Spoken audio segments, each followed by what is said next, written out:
Vamos seguir com o Aldo, que você me deu uma drible hoje aqui, hein, Aldo? Vou te contar, nem a jararaca aí que você sequestra de vez em quando Não, o passou por esse problema é a aperreio todo. tecnologia. Quando a tecnologia atrapalha a vida, é complicado, não tem jeito. Você precisa fazer as pazes aí com a tecnologia. Mas enfim, a gente sabe que não foi culpa sua, que teve alguma coisa, algum Não, o bug. computador aqui, na verdade, é o computador da FESP aqui, e nem sempre a gente tem um controle sobre a máquina, porque a ATI mexe. Então, às vezes acontece um descontrole, mas Mas tudo olha, bem. a imagem tá magnífica Tá, hoje, tá especialmente maravilhosa. E aí eu quero começar. Vamos direto ao assunto, vamos direto ao Paulito, assunto. senão não vai dar É. tempo. Você quer começar por onde? Trump ou Lula? Não, Escolhe.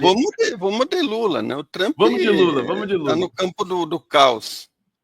Então, vamos começar pela Quest, quer dizer, a Tá. Quest trazendo a popularidade, né, caindo, aquela história toda, e no dia seguinte o Lula liderando para 26. Você deve ter Mas visto isso isso. aí, na verdade, Conde, a gente já tem falado muito sobre isso, né? Faz meses que eu venho dizendo que o governo está ladeira abaixo, mas as pessoas acham que é crítica, que é oposição. Agora tem que olhar, a política tem que ser olhada com realismo e não com otimismo. Com realismo. O otimismo ele sempre é enganoso. Essa que é a verdade. E assim, o que a gente percebe assim conversando com as pessoas, tal, é que elas criam um discurso escapista para construir uma vitória antecipada, para construir um otimismo antecipado, e esse é o caminho da derrota, porque você não encara os problemas de frente. Eu me lembro claramente na última entrevista que você dizia que já tinha claros sinais de mudança com o Sidônio, o Miguel e o Tardelli estavam super otimistas, o Tarcísio estava derrotado. Não é assim. A vida não é assim. Tem que analisar com realismo e é evidente que o governo enfrenta, eu inclusive dizia que o governo tende a ter muita dificuldade para sair da situação em que ele se encontra. E aí alguns pegam os dados econômicos, tudo mais. Ontem eu estava discutindo aqui com um professor nosso, Beto Vasquez, que é um cara analista de rede exímio, um dos melhores do Brasil, trabalhou com o Pablo Iglesias na Espanha, lá com o Podemos, tal. E ele muito otimista. Aí eu falei, Beto, eu concordo com todos os dados positivos da economia, mas você não falou de um. Olha o endividamento das famílias. O endividamento das famílias está crescendo mês a mês. E mesmo que não haja uma inflação disparada, esse é um problema. Por quê? Porque o mundo mudou, Conte. Não sei se você tem filhos ou não. Tenho um filhão, Um filhote, que idade ele tem? 17. 17. Então, hoje em dia, o cara que tem 2, 3, 4 filhos, ele paga escola, paga celular, paga assinatura de streaming, paga não sei o que e tudo mais tal. Se você olha para as pessoas e para o endividamento das famílias, o problema é que as famílias e as pessoas estão estranguladas. Não é mais só o supermercado. Você gasta tudo que ganha. Esse que é o problema. Então, e aí é um dos problemas. O fato de que economicamente as famílias estão estranguladas, estão endividadas. O outro problema é aquilo que a gente vem falando há tempo. A esquerda e o governo e tal não tem narrativa. Não tem mais discurso, não tem mais valores e capacidade de convencimento. Você não faz política só com os dados econômicos. E se você não tem, porque na verdade o que explica, o que provoca engajamento é a narrativa, é o discurso. E o governo não tem discurso. Isso a gente falou aqui, Miguel e eu falamos Eu isso. estava vendo e fiquei feliz que o Miguel estava falando nisso. Fiquei feliz, peguei o final aí, mas fiquei bastante feliz que o Miguel, que a esquerda se dê conta de que esse é um grande problema. Quer dizer, você faz política com emoções, com sentimentos e com afetos. E com valores e com princípios. Se você não embrulha todo o teu projeto com uma narrativa, se você não aponta o futuro não aponta uma esperança, você não ganha o debate. Esse que é o problema. Será que eles vão perceber que está faltando isso? Eu acho que até percebem. Qual que é o problema? É que a esquerda está sem narrativa. Por Então exemplo, tem que criar, eu estava né? dizendo para esse amigo meu, Beto Vasquez, ontem, eu falei, as redes do governo, tudo que o governo faz nas redes não provoca engajamento. E não provoca porque eles não querem, não provoca porque eles não sabem fazer. Esse o pessoal da esquerda, ele não aprendeu como se faz política em rede. E aí, então, porque se você coloca vídeos, não sei o que, mensagem lá na rede social, se você não tem a capacidade persuasiva de provocar engajamento para que aquilo se dissemine em grande escala, é ineficaz. Então, esse é o problema. O pessoal do governo e das esquerdas não sabem fazer isso, por isso que eles perdem na rede. Forna, E então, é incrível, porque quando as redes surgiram, Conde, se depositou, a esquerda que depositava grandes esperanças. Sim. Até tem aquele livro famoso do Castells, Redes de Indignação e de Esperança, do sociólogo espanhol lá do Castells. Manuel Castells. É um livro bonito, mas o problema é que a rede...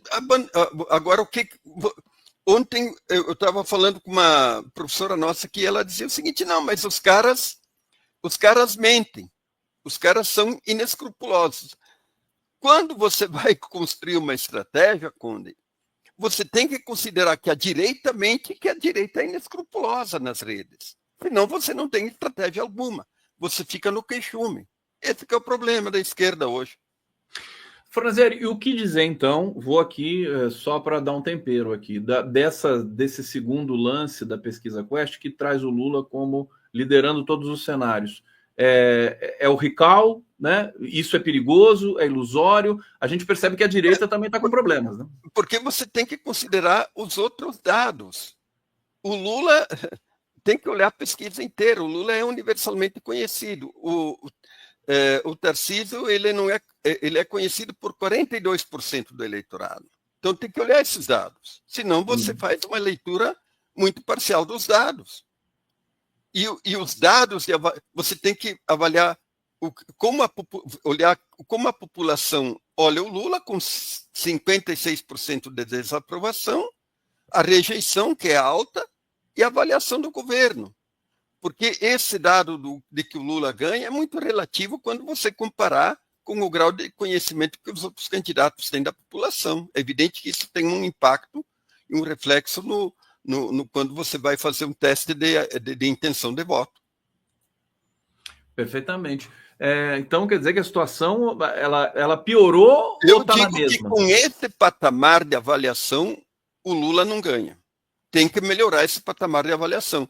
E aí teria que se discutir. Veja o seguinte, quando ainda o Pimenta era ministro e a gente criticava a comunicação, a gente dizia que não basta trocar o Pimenta, não basta colocar um marqueteiro. Por quê? Porque o problema não era nem o Pimenta e nem o Sidônio. O problema é falta de comando político. O ministério não tem comando e dentro dos ministérios não há comando. O governo está desagregado internamente. E um governo desagregado internamente não vai para lugar nenhum. Então, é isso que o Lula tem que fazer. Ele tem que constituir um comando político do governo e os ministros têm que constituir um comando político de seus ministérios. O próprio Sidônio falou ontem. Quer dizer, onde é que estão os ministros? Os ministros também são culpados. O problema é que o governo Lula virou um cemitério de ministro, porque ninguém fala, né? Então, tem um problema de comando político claro e evidente. E se esse problema de comando político claro e evidente não for solucionado, o governo não vai andar. Então, e quem tem que resolver isso é o Lula. Claro que os ministros têm que fazer pressão. Eu conversei com o ex-ministro do Lula, não vou dizer o nome porque ele não me autorizou, ele dizia que no nosso tempo toda segunda-feira a gente reunia o comando do governo. Tinha um Estado-Maior, hoje não tem. Sim. Essa é uma denúncia que você já faz algum tempo. A chegada da Gleisi não mudou nada na sua visão? Nada, eu não mudou nada. Eu, inclusive, acho que foi uma má escolha escolher a Gleisi. Eu já falei isso aqui. Sim.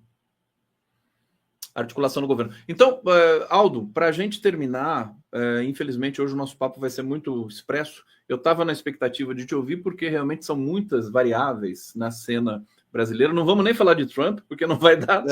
Se começar, não acaba mais. Mas eu fico sempre na aflição, né, de perceber que o governo não absorve os sinais que chegam até ali, seja por críticas mais fortes, menos fortes, e aí a gente vai ter esse ano de 2025 tumultuado, inclusive pela questão do julgamento do Bolsonaro. Eu queria um fecho dessa situação para a gente deixar aqui para a comunidade. O fecho é o seguinte: o governo tem que perceber, em primeiro lugar, que ele não tem narrativa. Em segundo lugar, que ele não tem comando e não tem narrativa porque não tem comando. Em terceiro lugar, que o Lula há um desencantamento com o Lula, e que o Lula tem errado muito e ele persiste no erro. Por exemplo, a semana passada ele saiu com essa: minha mulher não nasceu para ser dona de casa. Eu vi inúmeros ataques dele por bolsonaristas, mulheres bolsonaristas nas redes. Por que ele fala isso? É aquilo que a gente insiste, e é triste porque tem que insistir, que política não é o lugar do ato espontâneo, não é o lugar da fala espontânea, tudo é estratégico. E se você não tem cuidado nisso, você vai sofrer desgaste. Então o Lula não encanta mais, perdeu o carisma, e então teria que reciclar a imagem do Lula e do governo, para haver um reencantamento. Inclusive, parte da esquerda está criticando o governo, o Lula, porque está desencantada. Então tem uma fadiga de imagem. Se o governo, os marqueteiros, os estrategistas não perceberem esses problemas, não tem saída. Você pode melhorar aqui e ali, aprovar a isenção do imposto de renda aqui e ali, dar o pé de meia aqui e ali, mas não funciona, não funciona. Foi o que a pesquisa, inclusive, o Quest está testando. Quer dizer, essas políticas do governo, a população está entendendo como política de Estado, né? Não está surtindo. E a gente fica irritado, porque são coisas mais ou menos óbvias que... Qual que é o grande problema do poder? O poder é narcísico. Os governantes são narcísicos e arrogantes. O governante, ele gosta de se cercar de aduladores, que vão lá dizer: está tudo bem, está tudo ótimo. Não está. A população está dizendo que não está, e isso tem que ser considerado de forma séria, de forma estratégica. Quer dizer, o risco que nós sofremos, Conde, é de nós entregarmos o poder para centro-direita, quer dizer, qual é a responsabilidade desse governo com isso? Ele tem que assumir uma responsabilidade. Nós elegemos para que o governo evitasse um novo passo para a direita, quer dizer, o fim da picada. Um desastre ainda não está, a situação não está pacificada nesse sentido. Aldo, obrigado pela sua presença. Desculpa a irritação, nosso papo foi curto. Você quer falar alguma coisa? Não, desculpa a irritação, mas... Não, eu tenho maior atenção a tudo que você diz. Acho que você é um dos mais agudos leitores da situação do país. As pessoas, enfim, podem ter divergências. Nós temos divergências. Claro. Mas acho importantíssimo te ouvir sempre aqui. E você vai estar aqui de novo com a gente daqui a pouco, daqui a 15 dias, quando você voltar aqui na sexta-feira. Eu quero agradecer a todo mundo. Obrigado pelo carinho, pelo engajamento. Não esqueça do like. Tamo de novo. Aliás, fim de semana. Bom fim de semana para todo mundo, porque hoje é sexta-feira. Bom fim de semana, Aldo. Muito obrigado, meu querido. E até a próxima.